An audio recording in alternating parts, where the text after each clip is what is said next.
தெய்வத்தை வணங்கலாம், தப்பு இல்லை. ஆனால் நம்மளை பெற்றவங்களை வணங்கணுமா, முன்னோர்களை வணங்கணுமா, நம்ம தாத்தா பாட்டி இவங்களெல்லாம் நம்ம வணங்க வேண்டுமா? அதற்கான காரணம் என்ன? ஒருத்தர் கேள்வி கேட்டிருக்காரு. நல்ல டாப்பிக்கு.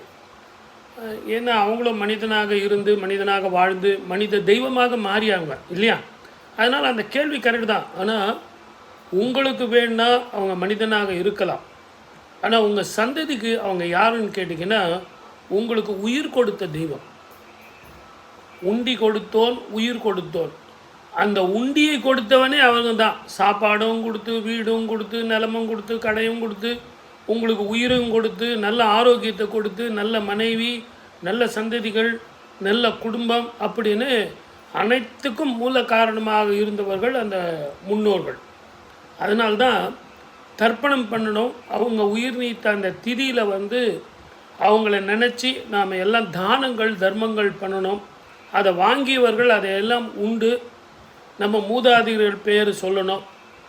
7 தலைமுறைக்கு இறந்தவர்களும் நல்லா இருக்கணும், பின்னாடி வர்ற சந்ததிகளும் நல்லா இருக்கணும். அப்படிங்கிறதா 14 தலைமுறைக்கு நம்ம அந்த முன்னோர்களை நினச்சி நம்ம வழிபடுறோம்.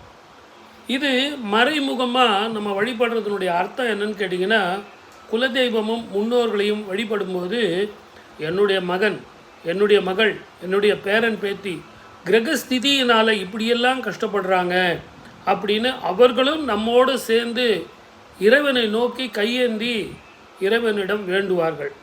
அப்போ நமக்காக பூஜை பண்ணும்போதும் நமக்காக வேண்டுறதை விட முன்னோர்கள் நமக்காக கேட்கும்போது அந்த சேர்ந்து செய்கிற அந்த கூட்டு பிரார்த்தனைன்னு ஒன்று இருக்குல்ல, அந்த குலமே தழைக்கணும் அப்படின்னு அந்த குலம் தழைக்கிறதுக்காக அந்த முதல் விதையில் இருந்து இப்போ இருக்கிற கடைசி சந்ததி வரைக்கும் வேண்டும்போது நமக்கு என்ன கிடைக்கும்? ஈஸியாக ஜெயிக்கலாம். இறைவனது அருட்கடாட்சம் நமக்கு கிடைக்கும். அதனால தான் மூதாதையர்களை நம்ம வழிபடணும். இறைவனுக்கு நிகரானவர்கள், உயிர் கொடுத்தவர்கள்.